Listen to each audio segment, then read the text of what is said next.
कभी आपने सोचा है क्यों lower range of temperature measurement के लिए हम आरटीडी का ज्यादा यूज करते हैं ना कि थर्मोकपल का?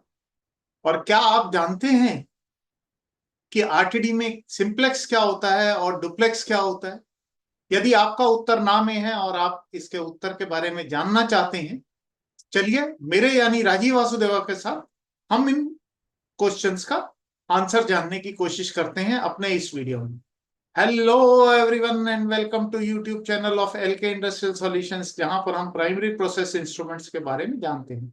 यदि आपने अभी तक इस चैनल को सब्सक्राइब नहीं किया है तो जल्दी से इस चैनल को सब्सक्राइब करके बेल आइकन दबाना ना भूलें ताकि आने वाले वीडियोस की नोटिफिकेशन आपको टाइमली मिल सके। नमस्कार, मेरा नाम राजीव वासुदेवा है। 32 साल एक इंस्ट्रूमेंट कंपनी के नॉर्थ इंडिया का बिजनेस इंटरेस्ट देखने के बाद पिछले 3 सालों से मैं इंस्ट्रूमेंट ट्रेडिंग का बिजनेस कर रहा हूं। साथ ही इस मिशन पर निकल पड़ा हूं कि प्रोसेस इंडस्ट्री में आने वाले जितने भी टेक्नीशियंस हैं और जितने भी इंजीनियर्स हैं उनको प्राइमरी प्रोसेस इंस्ट्रूमेंट्स के बारे में बता सकूं। इसी सीरीज में मैं अपने कई वीडियोस यूट्यूब पर अपलोड कर चुका हूं और आज मैं आपके साथ जिस टॉपिक के बारे में डिस्कस करने जा रहा हूं वो है an introduction to temperature element, जिसके अंदर हम आरटीडीज के अंदर यूज होने वाली जो डिफरेंट टर्म्स हैं उनके बारे में बात करेंगे। तो चलिए हम आरटीडीज की डिफरेंट टर्म्स हैं उनके बारे में हम जानते हैं। डिफरेंट टर्म्स जो हम प्लेटिनम आरटीडीज में यूज करते हैं उनमें सबसे पहली टर्म है एलिमेंट टाइप। एलिमेंट टाइप मतलब कि वो एलिमेंट सिंप्लेक्स है या डुप्लेक्स है। अगर हम साधारण भाषा में कहें तो जिस आरटीडी में से एक आउटपुट निकलती है उसको हम सिंप्लेक्स बोलते हैं, और जिस आरटीडी में से दो आउटपुट निकलती हैं उसको हम डुप्लेक्स बोलते हैं।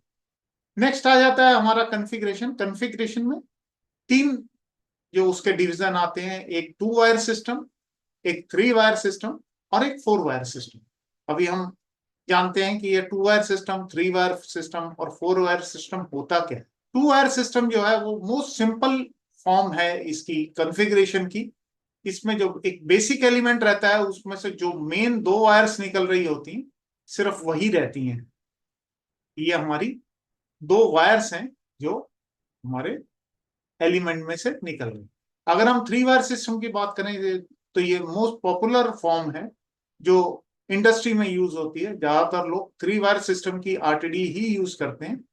ये इसमें जो रेजिस्टेंस एरर रहती है ड्यू टू जो हमारी लीड रेजिस्टेंस वायर है उसको मिनिमाइज करने के लिए रहता है। इसमें जैसे हमारे पहले दो हमारी वायर्स निकल रही थी, इसमें से हम हमारी 3 वायर्स निकलती हैं। अगर आप देखेंगे तो ऊपर वाला जो हमारा पोर्शन है वहां पे दो वायर्स हैं, एक वायर्स में से दो हमने बना रखी हैं, और जो नीचे वाला पोर्शन दिख रहा है उसमें सिंगल वायर ही हमें दिख रही है।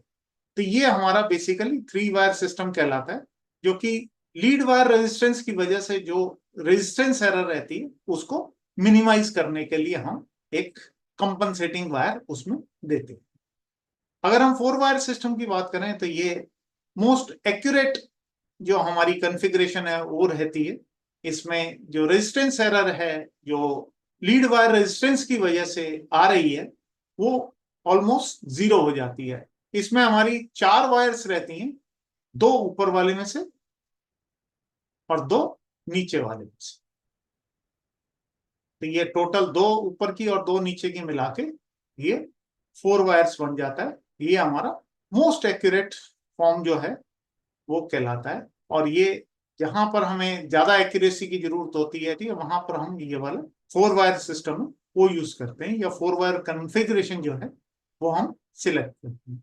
क्योंकि हम प्लेटिनम आरटीडी की बात कर रहे हैं, नेक्स्ट हमारा आ जाता है कि जो प्लेटिनम के जो दो टाइप्स हम मोस्टली यूज करते हैं इंडस्ट्री में, उनमें से एक है PT100 और दूसरा है PT1000। अगर हम PT100 की बात करें तो ये प्लेटिनम एलिमेंट वो प्लेटिनम एलिमेंट है जिसकी रेजिस्टेंस जो है वो 100 ओम रहती है एट 0 डिग्री सेंटीग्रेड। और वहीं अगर हम PT1000 की बात करें, इस प्लेटिनम एलिमेंट की जो रेजिस्टेंस रहती है वो 1000 ओम रहती है एट 0 डिग्री सेंटीग्रेड। ये हमारा बेसिकली तीसरा टर्म वो हमने आपको बताई। अगर हम चौथी टर्म की बात करें तो उसमें आ जाती है कैलिब्रेशन, जो एक इम्पॉर्टेंट फैक्टर रहता है किसी भी इंस्ट्रूमेंट को सिलेक्ट करने के लिए। कैलिब्रेशन वो प्रोसेस होता है जिसमें हम आरटीडी की एक्यूरेसी को कंपेयर करते हैं नोन स्टैंडर्ड्स के साथ में for verifying and adjusting the accuracy. अगर हम कैलिब्रेशन को आगे सेग्रीगेट करते हैं तो उसको दो पार्ट्स में हम सेग्रीगेट कर सकते हैं। एक कैलिब्रेशन के लिए कौन सा स्टैंडर्ड हम यूज कर रहे हैं, और दूसरा कैलिब्रेशन की क्लास कौन सी है।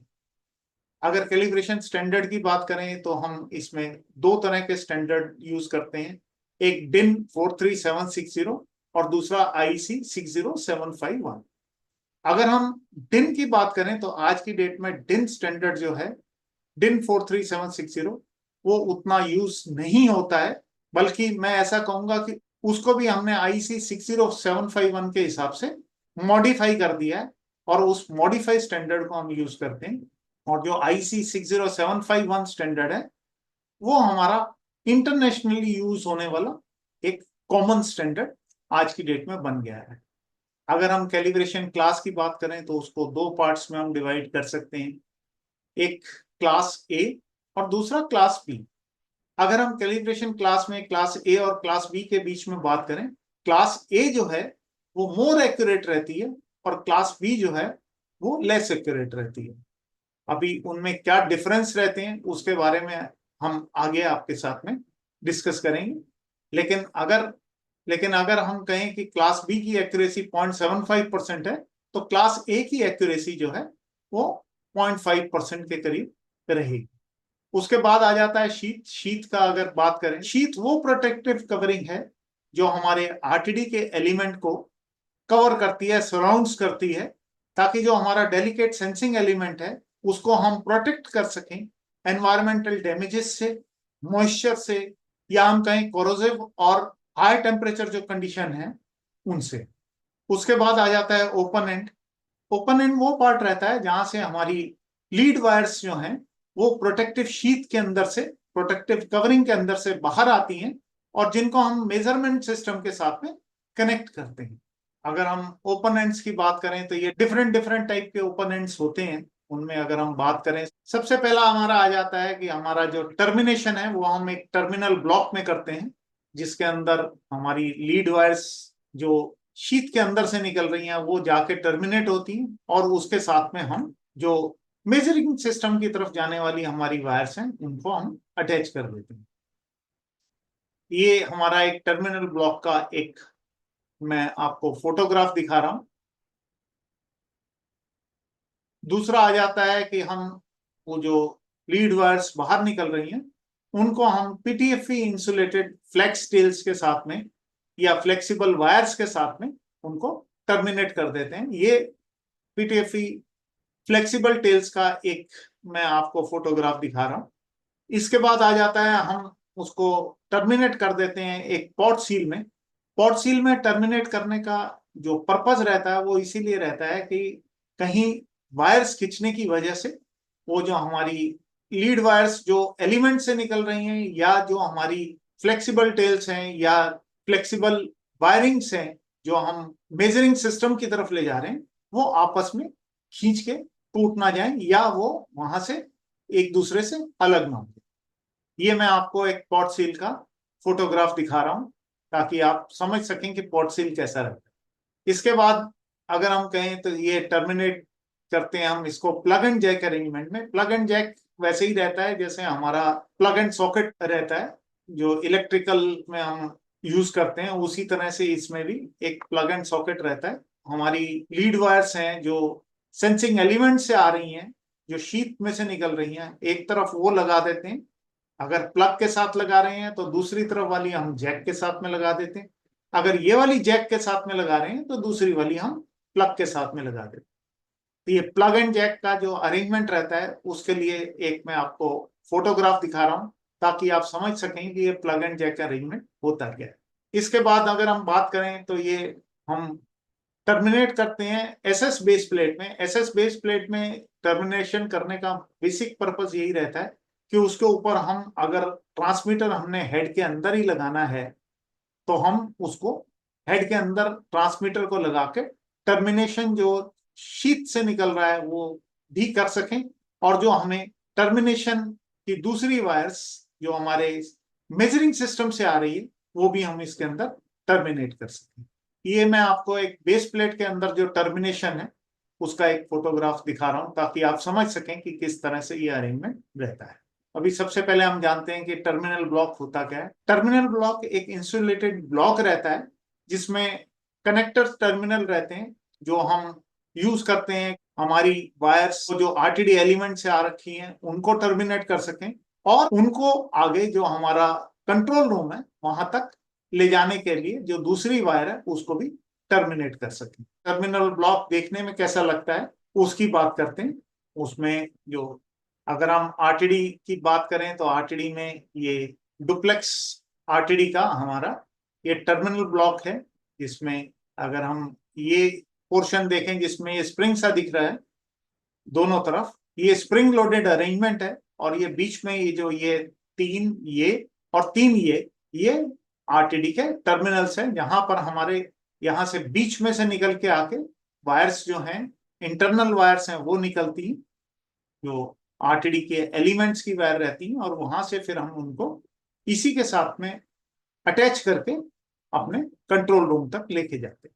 और इस टर्मिनल ब्लॉक को यूज करने के लिए हम टर्मिनल हेड का यूज करते हैं। टर्मिनल हेड वो हाउसिंग है जो प्रोटेक्ट करती है हमारे टर्मिनल ब्लॉक को ताकि उसको डस्ट, मॉइस्चर या वाटर से बचाया जा सके। ये नेक्स्ट हमारा टर्मिनल हेड का मैं आपको दिखा रहा हूँ डिफरेंट डिफरेंट टाइप के टर्मिनल हेड्स, जिसमें टर्मिनल हेड में किसी में 2 एंट्रीज हैं, किसी में 1 एंट्री है। ये कोई डिफरेंट डिफरेंट कंस्ट्रक्शन के हैं, इसमें डिफरेंट डिफरेंट टाइप्स रहती हैं जिसके बारे में हम जब आरटीडी में यूज होने वाले जो पार्ट्स हैं उनके बारे में बात करेंगे तब डिटेल में डिस्कस करेंगे।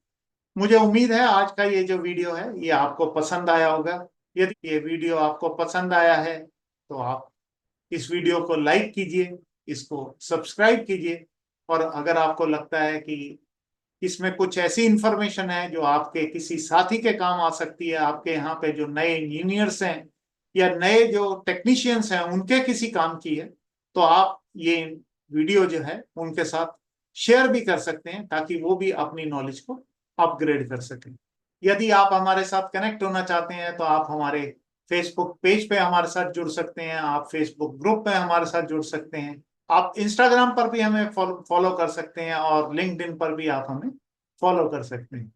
यदि आप हमारे साथ कांटेक्ट करना चाहते हैं तो आप हमारे मोबाइल पे हमें कांटेक्ट कर सकते हैं, हमारे व्हाट्सएप पे हमें मैसेज भेजकर हमसे कम्युनिकेट कर सकते हैं, आप ईमेल भेजकर भी हमारे साथ कम्युनिकेट कर सकते हैं, और आपकी जो भी प्रॉब्लम है वो आप हमारे साथ डिस्कस कर सकते हैं।